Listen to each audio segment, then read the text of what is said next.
Hola, bienvenidos. La historia de las ideas científicas puede ser engañosa, puede liberarnos o puede ayudarnos a mantenernos bajo una opresión. ¿De qué liberación y de qué opresión hablamos cuando hablamos de historia de la ciencia? Hablamos de una opresión sobre nuestro pensamiento. Hablamos de una liberación de ese pensamiento cuando nos damos cuenta que esas ideas surgen realmente en el diálogo entre los científicos y no a partir de una visión inspirada de las cosas. Son el resultado de un conjunto, por utilizar una frase de Lakatos, son el resultado de conjeturas y refutaciones, de demostraciones que después son refutadas por contraejemplos. Esa es una idea de la historia de la ciencia como un diálogo, no necesariamente como la reconstrucción racional que pensaba el autor que mencioné hace un momento, Imre Lakatos, sino como un diálogo perpetuo entre los participantes de la construcción del conocimiento. A lo largo de la historia construimos el conocimiento. Creemos haber llegado a un límite y de pronto nuevas ideas surgen y vamos más allá de ese límite, se crean nuevos límites. Ese es el asunto cuando se trata de la historia de la ciencia. Muchas historias de la ciencia tienen la fantasía, la ficción, de que pueden llegar, pueden mostrarnos una direccionalidad hacia una finalidad. Esas son las historias teleológicas de la ciencia, las historias filosóficas, por utilizar el nombre que les daban los idealistas alemanes, este tipo de historias, pero se han hecho muy comunes entre nosotros, entre todos los que escuchamos acerca del destino del mundo por boca de los grandes gurús científicos, filosóficos, y bueno, pues a veces hasta nos la creemos que puede haber una teoría final. Así como Fukuyama nos habló del final de la historia, Steven Weinberg o nos habla de los sueños de teorías finales. Pero bien, hoy todo esto viene a cuento porque, bueno, uno continúa leyendo y lee este libro, Un verdor terrible, de Benjamín Labatut, del cual ya hablé en un video previo. En la ocasión anterior hablé del artículo, voy a llamarlos artículos porque me resisto a llamarles cuentos, ya que no son cuentos y prácticamente no son literatura, y voy a explicarlo ahora por qué. Expliqué el artículo de Fritz Haber, mostré que pues utiliza material ya muy conocido y el mismo autor lo reconoce en la página 211 cuando nos dice: la cantidad de ficción aumenta a lo largo del libro, mientras que en Azul de Prusia solo hay un párrafo ficticio, solamente uno. En los textos siguientes me tomé mayores libertades, tratando de permanecer fiel a las ideas científicas expuestas en cada uno de ellos. ¿Por qué digo que esto ya no es literatura o que, pues, aunque nos lo vendan como literatura y algunos de sus reseñistas, Carlos Chimal, por ejemplo, el que mencioné en la ocasión anterior, nos venden esto como una renovación de la literatura? ¿Por qué uno puede llegar a concluir que ya no es literatura? Uno, porque pues no es ficción. Por eso es por lo que principalmente deja de ser literatura. Y número dos, porque no nos libera de las cadenas mentales a las que estamos constreñidos, sea por la historia, sea por la propaganda, sea por tantas otras cosas, por nuestra propia ignorancia. No nos libera de ello. La literatura es una forma de abrirse paso a la libertad, al menos en la definición de González Maestro, y la vamos a asumir aquí plenamente. La literatura es una forma de abrirnos paso a la libertad, pero es ficción, sobre todo es ficción, y es una ficción que subvierte las normas y las reglas en las que estamos, bueno, en las que estamos inmersos. ¿Cuáles son las normas y las reglas que debería de subvertir alguien como Labatut en un libro como este, o que uno esperaría si es que es una obra de ficción, si es que es literatura que se abre camino a la libertad? Uno esperaría que no tuviera tanta rigidez respecto a las interpretaciones que está haciendo de la historia de la ciencia, porque de eso es de lo que está hablando Labatut, de la historia de la ciencia. Vamos a hacer un recuento de lo que nos habla aquí, de los capítulos de los que trae este libro, para darnos una idea de qué tipo de ciencia nos está hablando y cuál es el tiempo en el que está limitada su intervención. Es Azul de Prusia, sobre Fritz Haber, principios del siglo XX, finales del siglo XIX. La singularidad de Schwarzschild, sobre el matemático, físico y astrónomo Karl Schwarzschild, exactamente el mismo periodo que Haber. El corazón del corazón, sobre el matemático Alexander Grothendieck, un poquito más adelante del principios del siglo XX, hay por 1930, 35, 40. Cuando dejamos de entender el mundo, nuevamente vuelve al mismo periodo, a finales del siglo XIX, principios del siglo XX, pero en realidad 3 años cruciales, 25, 26, 27. Los años en los que se forja la mecánica cuántica. El título es bonito, Cuando dejamos de entender el mundo, pero hace alusión a Werner Heisenberg y a todos estos señores que construyeron la interpretación de Copenhagen de la mecánica cuántica, la interpretación de Copenhagen, la interpretación hegemónica durante un tiempo. Creo que todavía es hegemónica, la verdad no lo sé. Hace mucho que no frecuento las aulas de los docentes de mecánica cuántica. Lo que sí puedo decir es que cuando leemos un libro como el de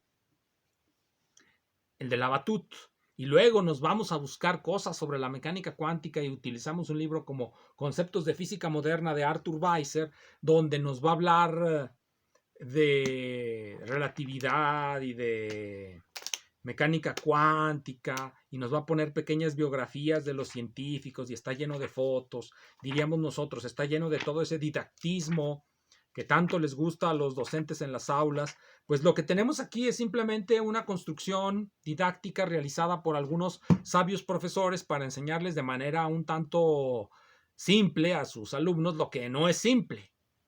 Tratan de simplificar lo que en su origen es muy complicado, lo que en su origen quizá no sea algo que podamos entender, y eso es de lo que trata este capítulo, cuando dejamos de entender el mundo.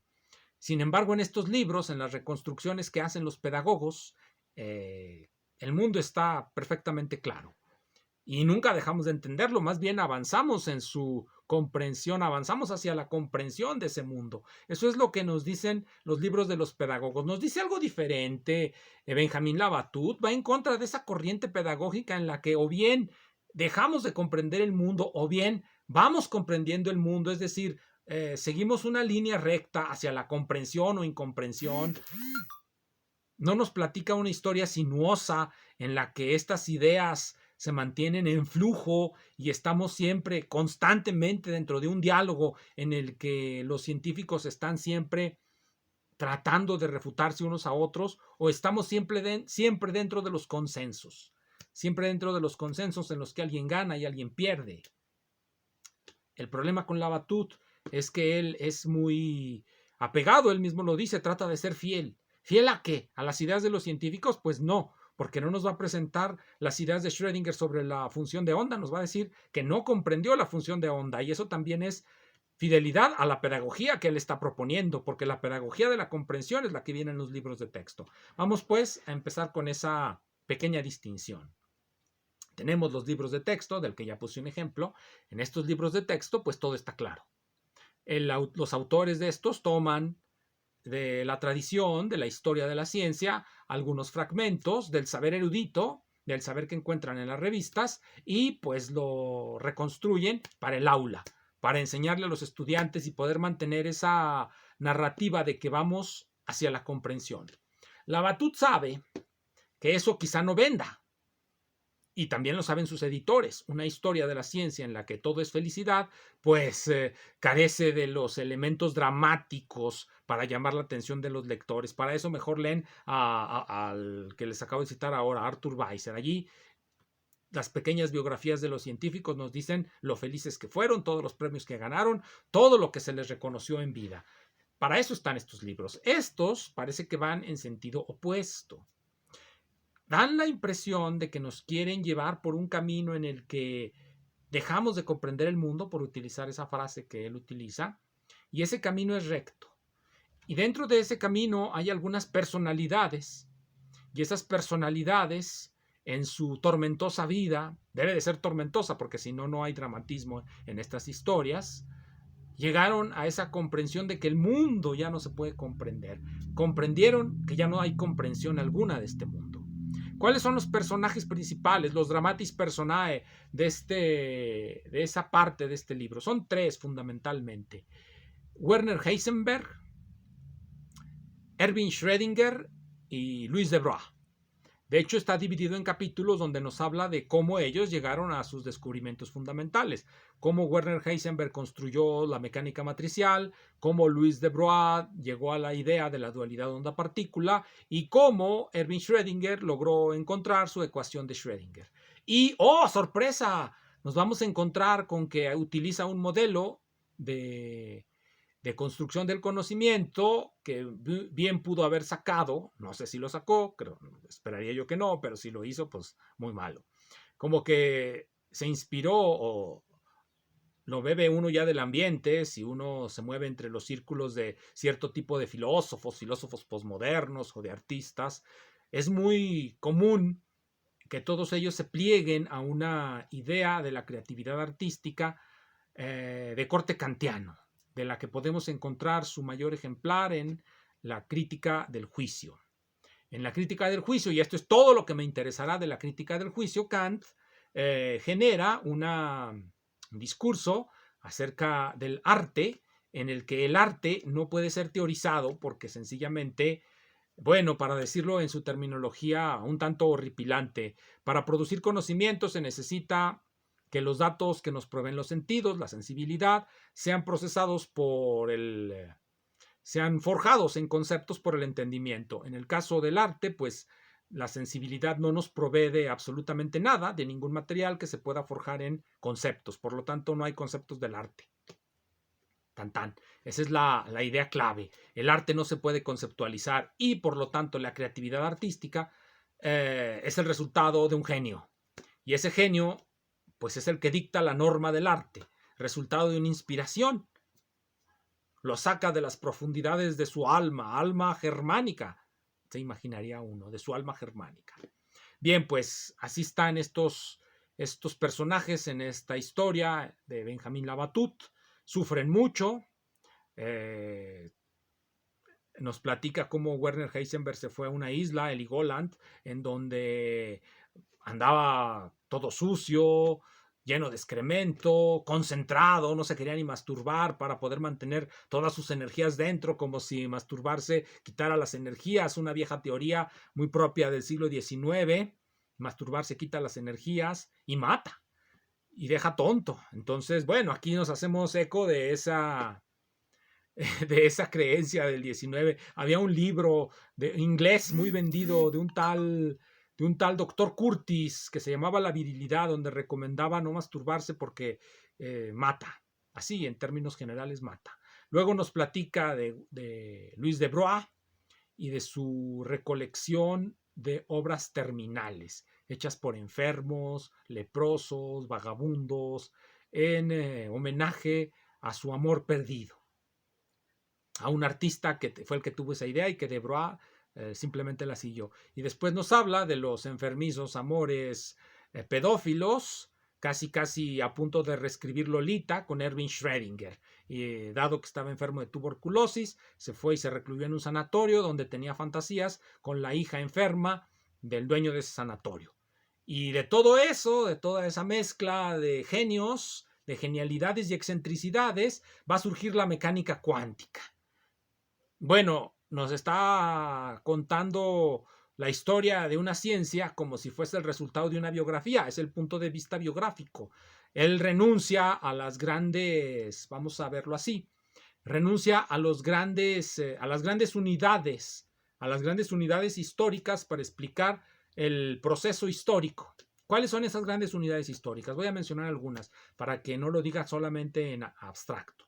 Por ejemplo, Foucault a sus unidades históricas les llamaba epistemes y les daba ciertas condiciones.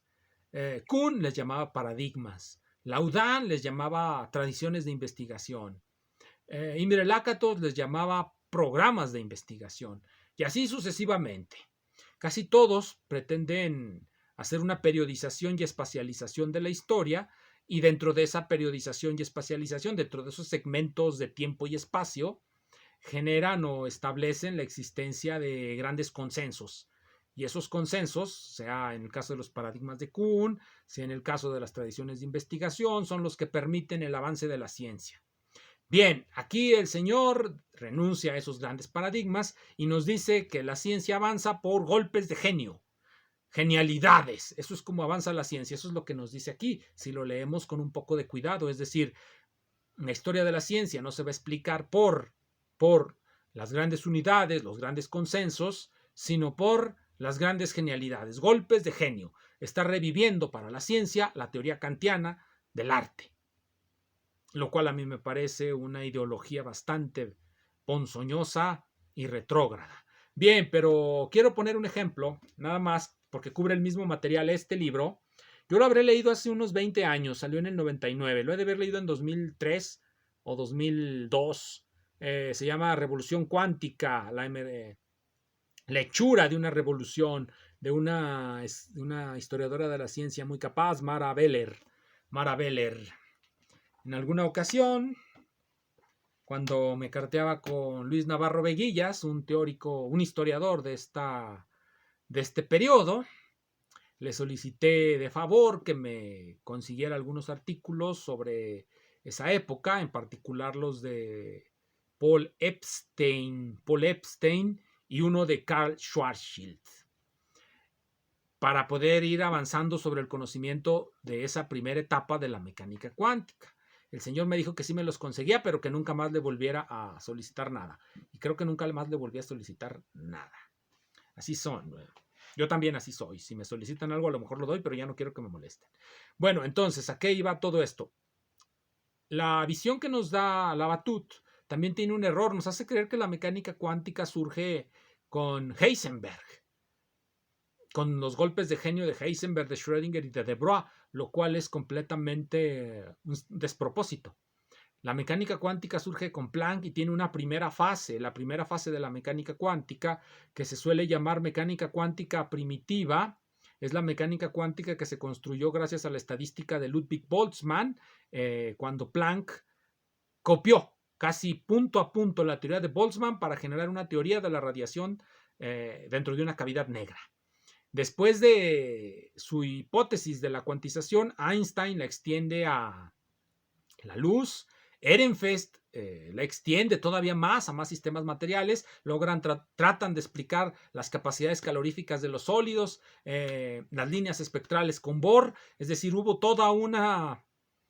Epstein y Karl Schwarzschild también contribuyeron, era mi interés en aquel momento, tratar de encontrar la manera en que Epstein va a aplicar lo que se denomina las reglas de cuantización de Bohr, Wilson, Sommerfeld en varios sistemas, sobre todo en los sistemas magnéticos de Peter Debye y de Peter Seaman, de Peter Seaman.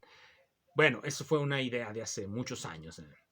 Entonces, por eso me familiaricé con estas ideas de la mecánica, de la historia de la mecánica cuántica. Sé perfectamente que Heisenberg reformula todo esto porque la mecánica cuántica primitiva tenía muchas imposibilidades, ya que solamente se podía aplicar a lo que hoy denominamos sistemas integrables o sistemas cuasiperiódicos, les decían ellos.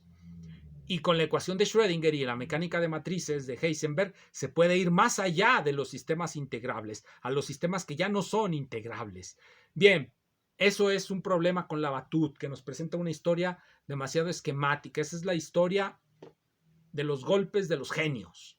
Y ese es el problema fundamental, una historia retrógrada. Beller va a trabajar el mismo material, pero desde la perspectiva del diálogo y de las ideas en flujo, de las refutaciones y de la retórica.